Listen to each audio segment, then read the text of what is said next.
मेरे उतरते पानी को देखकर किनारे पर घर मत बना लेना, समुंदर हूं लौट कर जरूर आऊंगा। ऐसा देवेंद्र फडणवीस ने कहा था तो हमको लगा चलिए हम भी कुछ नया कर लेते हैं। मुंबई का इतना तटीय इलाका है, गेटवे ऑफ इंडिया मेरे पीछे है, ताज होटल वहां पर है, 26/11 का अटैक यहीं पे हुआ था। लेकिन और ये कहते हैं किंग जॉर्ज V के लिए ये गेटवे बना था। हम यहाँ पहुंचे हैं आपके सामने कुछ नायाब लेकर, कुछ अलग लेकर। चलिए बोट डॉक हो गया है, आपको ये नज़ारा दिखाते हैं। इसी के उस तरफ नेवल डॉक्स भी हैं। मैं जल्दी से नीचे उतरता हूं और आपको यहाँ मिलता हूं इस सुंदर से नज़ारे के साथ साथ आपको महाराष्ट्र के पटल का नज़ारा भी मैं दिखाऊंगा। लेकिन उससे पहले मैं ज़रा नीचे उतर जाऊं। देखिए गेटवे का ये सुंदर नज़ारा। जैसा मैंने कहा मैं यॉट से नीचे आ गया हूं।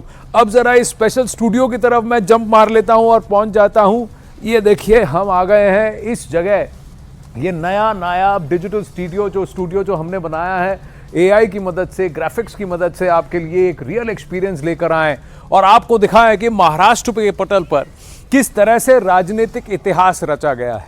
न्यूज़ 18 इंडिया की इस कवरेज पर आप दिन भर हमारे साथ जुड़े हैं, इसीलिए आपको अब बता दें कि लोकसभा 2024 पर यह नज़ारा कुछ और ही था। पूरा नीला था और यहां भगवा कम था। लेकिन अब आपको बताएं इस बार ये स्कोर और ये आंकड़ा अगर आप देखें 226 पर इनकी बढ़त है।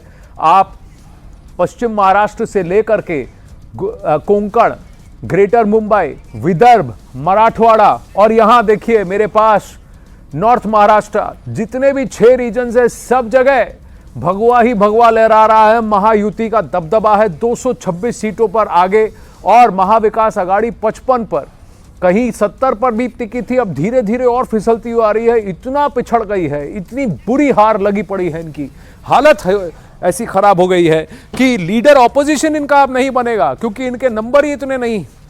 अब महाराष्ट्र के पटल पर ऐसी राजनीतिक बिसात आज तक नहीं बिछी है कि देखिए दोनों तरफ तीन बड़े बड़े नेता थे। यहां पर शरद पवार, उद्धव ठाकरे और नाना पटोले, और यहां पर खींचतान में एकनाथ शिंदे, देवेंद्र फडणवीस, अजीत पवार। लेकिन इनकी ताकत इतनी, इन लोगों की, इन नेताओं की, इन्होंने पूरा इस रस्साकशी का पूरा मैच एक तरफा जीत लिया है। 223 सीटों पर आगे हैं और वहां सिर्फ 55 आया है। आप देख लीजिए ये स्कोर है टग ऑफ वॉर में। और क्यों है? क्योंकि 6 पार्टियां थी और इन 6 पार्टियों में कहीं ना कहीं वर्सेस चल रहा था। बीजेपी बनाम कांग्रेस, 2 राष्ट्रीय पार्टियां। बीजेपी जो 132 सीटों पर अभी आगे चल रही है, 152 सीटों में से 132 पर आगे चल रही है, 85% से ऊपर का स्ट्राइक रेट। कांग्रेस पार्टी 102 सीटों पर लड़ी थी। नाना पटोले बहुत बड़बोले हो रहे थे, कह रहे थे मुख्यमंत्री हम बनाएंगे एक्सेट्रा। 16 सीटें पहुंचने में इनको दिक्कत हो रही है। अभी तो फिर से फिसल के 15 हो रहे हैं रुझानों में। ये वन साइडेड फाइट हो गई है बीजेपी के लिए। 75 सीटों में हेड ऑन इनकी फाइट थी, जहां सारी लगभग सीटें जो हैं वो बीजेपी खींच रही है। दूसरी फाइट क्या थी? लेगेसी की फाइट कि धनुष बाण किसका, बाला साहब ठाकरे का शिवसेना किसका। और देख लीजिए यहां पर उद्धव ठाकरे, बाला साहब ठाकरे के सुपुत्र और आदित्य ठाकरे, पसीना छूट गया उनका कि अपनी वर्ली की सीट बचा ले। लेकिन कुल मिलाकर 24 सीटें इन्हें मिली है। 100 सीटों से ज्यादा मांग रहे थे ये, लेकिन 24 सीटों पर भी नहीं अपने आप को काबिज कर पाए हैं। अभी भी इनके आंकड़े फिसल रहे हैं। और इनको देखिए 50 पार कर गए एकनाथ शिंदे। Who is Eknath Shinde? किसी ने कभी पूछा था आपसे, कोई इनका नाम नहीं भूलेगा।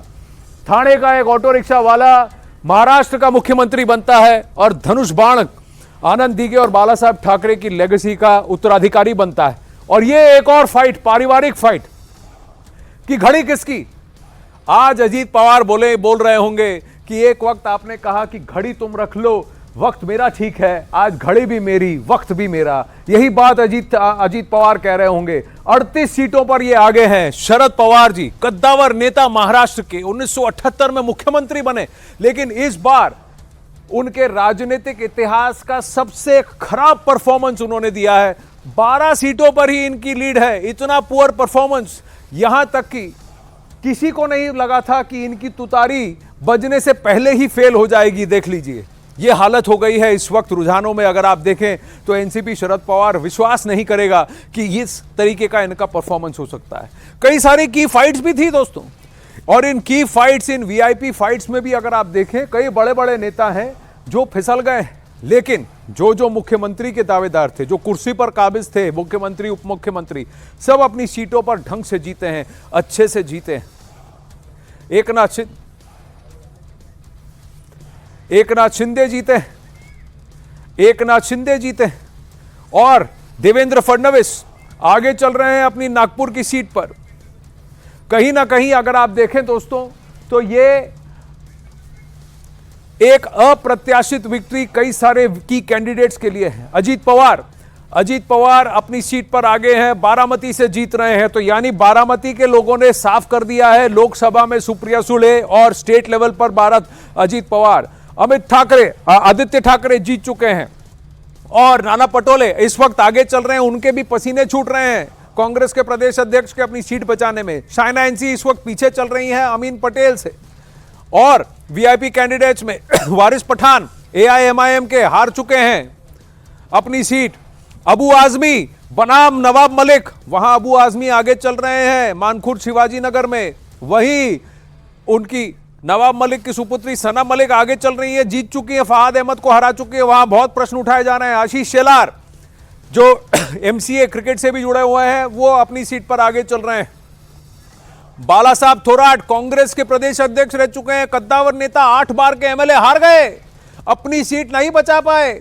मिलिंद देवरा आदित्य ठाकरे से हार गए, लेकिन आदित्य ठाकरे सिर्फ 10,000 से कम वोटों से जीते, जैसा मुझे अभी पिछली बार 67,000 वोटों से आगे थे। और छगन भुजबल भी इस वक्त पीछे चल रहे हैं, एक और कद्दावर नेता महाराष्ट्र के पटल पर जो पीछे चल रहे हैं। चलिए ओवरऑल मैं आपको दिखा दूं एक बढ़िया नजारा, फिर से देखते हैं मुंबई के समुंदर का। वापस इस यॉट पे मैं चढ़ने वाला हूं और जैसे ही इस यॉट पर चढ़ूंगा आपको लिए चलूंगा और दिखाऊंगा कि महाराष्ट्र के राजनीतिक पटल पे किस तरह से इतिहास रचा गया। ये लीजिए, ये मैं आ गया और अब जल्दी से जैसे ये यॉट घूमता है और आपको मुंबई की इस समुद्री तट का नजारा आपको दिखाता है, मैं जल्दी से आपको बता दूं, ऐसी जगह आपको ले जाऊंगा और दिखाऊंगा कि महाराष्ट्र के राजनीतिक पटल पर शायद ही।